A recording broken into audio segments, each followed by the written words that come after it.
Guys, What's going on? It's the Rocky Mountain Boys YouTube channel. And John, would you like to tell them what we got going on today? so today we've got something kind of special lined up for you guys. Our topic today is gun show finds. Just really nice, good little guns that we found at gun shows around the local area. And we just want to show them off to you guys and give you a little review. Before we get into the guns, we'll start off with, I guess, an honorable mention, if you will. This most recent gun show, as sad as it is, it really wasn't in my budget to buy a gun. However, I did find this really nice cross-cut saw. It's a old Atkins and Company brand. For 70 bones, these things are pretty rare to come upon in my experience. They used to be called misery whips. I've heard from a couple guys in the logging industry just because they'd spend a lot of time on them and it just really wasn't fun. But these bad boys are really fun to use, and you get them sharpened up and cleaned right, and they work just about as good as a chainsaw. That's pretty interesting, John. Indeed, yeah. Indeed. But I think we're going to go into our guns railway here. So, our last video we just uploaded, John, we were talking about the gun that you had. Why don't you give us a brief overview of what that is again? So this gun here is an RG31, clear as you can see, all 5 rounds. And this gun is a 38 special caliber double action revolver. It was the original Saturday Night Special, and just a great little gun overall. We did a more full overview on it in our last video, like Colby said, but did find her at a gun show, and she's a nice little piece. And how much do you pick her up for? I got her for $200. Real good deal considering, the versatility and the condition it was in. And nowadays, I feel like you can't really get a gun sometimes you still can get that $150 rifle or shotgun, but most of the time you're going to be spending bare minimum is $200 for a gun nowadays. Oh, of course. And sometimes they won't even be in really great condition. And this one was just a rare gem to find. Something similar to that would be the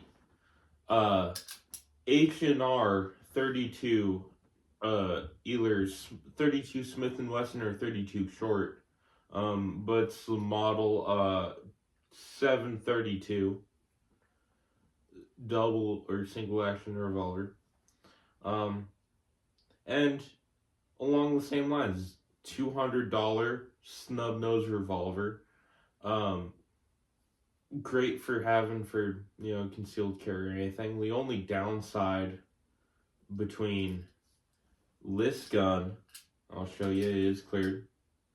All right. The only downside between this gun and something like that ROM 38 is that the 32 short round or even 32 long is very uncommon to come by. Around the area that we live in, the only 32 caliber rounds that I could come across was actually 32 auto. So, haven't been able to take this one out shooting yet, but hopefully soon in the future, I will be. I do have some ammo ordered for that guy, but I'm hopefully soon enough we'll be able to put out a review on that for you guys, and even just take it out shooting and show you guys how it functions and all that. So how do you think that's going to handle, given that the caliber is kind of between a 38 and a 22? What are your projections for how it will do? Everything that I've heard online is that the 32, any 32 caliber round is very easy to handle. And the 32 short was originally made as a black powder cartridge and has very low velocity. Um, it might be slightly bigger than, 22 caliber wise, but in all reality, it doesn't have as much power behind the bullet. It's a heavier bullet, so it should take more gunpowder to, get it going properly. But for small pocket defense, if you're not looking for anything too powerful, it's not a bad option. Right. And, like people say, the gun you want in self-defense, or whenever any scenario that you need a gun, is you want the gun that you have on you. Right. Not the gun you wish you had, or the gun sitting back at the nightstand that you decided was too heavy for you to carry that day. You need something on you, and something like this is perfect for concealed carry anywhere you are. There's no excuse that you can't really carry something like this on you. Of course. I mean, you could throw this in the waistband of your gym shorts and it'll stay in there fine.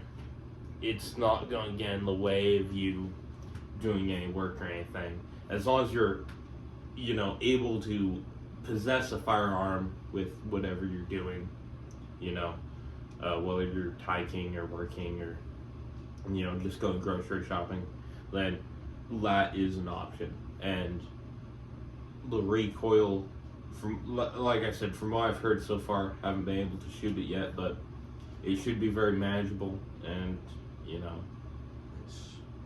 very concealable too. So. And on that note too, before you go out carrying a gun anywhere, always make sure to check your local and state laws and regulations, because we have the Second Amendment and we are able to carry guns, and that's a good thing, but carry them in the confines of the law, for sure. Where me and John live, we have constitutional carry. Those things aren't a problem for us, but always check your local and state laws. And if you live in another country, that's another thing. Check your country's laws. Mm-hmm. Yep. We all like to have our guns and take them out shooting and all that, but you want to make sure you're doing it legally and safe and all that. So definitely check out your laws. Yep. Bad and irresponsible gun owners ruin it for everybody else, for sure. They really do. So I'm curious, what's this third gun you got sitting here? So our third gun is, and I'll show you, is clear. But this, you might think, looks like a Beretta 92. But in fact, is actually, I don't know how well you can see it, but it's actually a Taurus PT 99. Ooh. Yeah, they had a Taurus made in 92 and a 99, but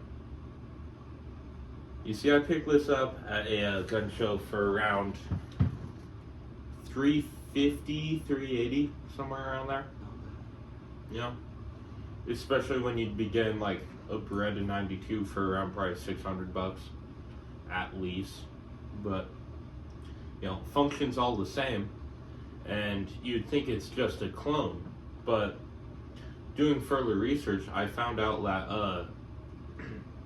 Beretta used to have a manufacturing company in Brazil where Taurus is, from and manufactures all their guns from.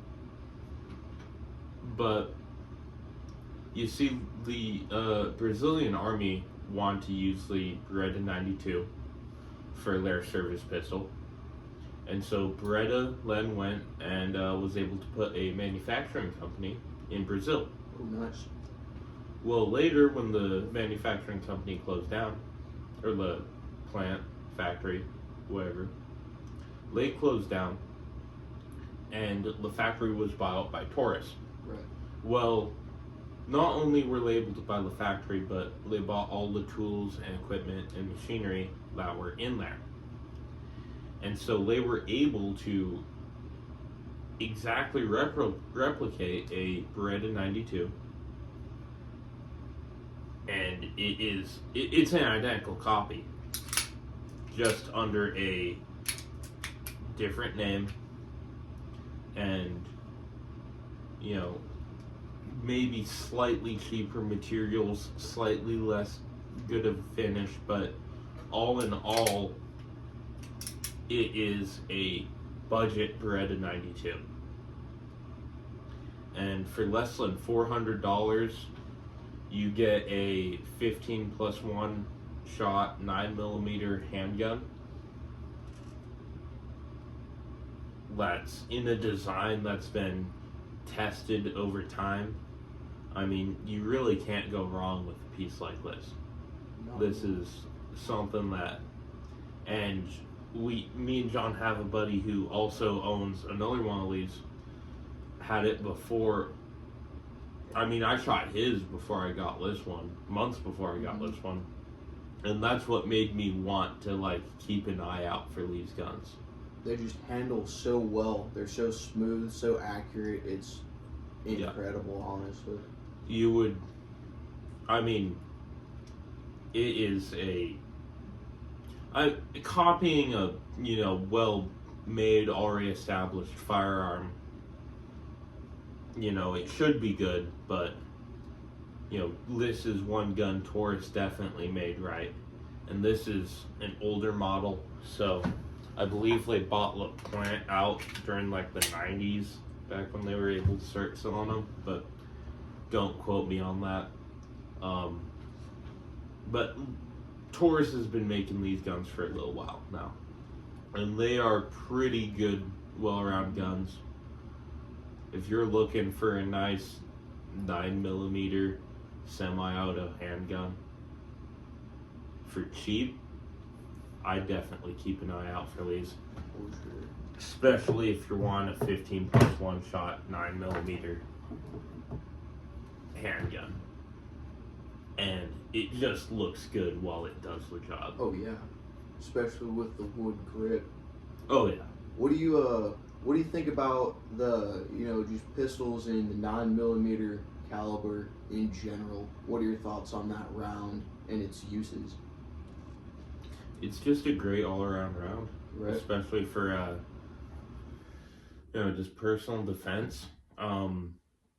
If I was going out into the woods, I'd want something a little bit more powerful, Right. but all around the 9mm is a good, nice medium grade round. Right. You'll be, if you're going for personal defense against anything two-legged, it'll definitely do the job. Right. And even for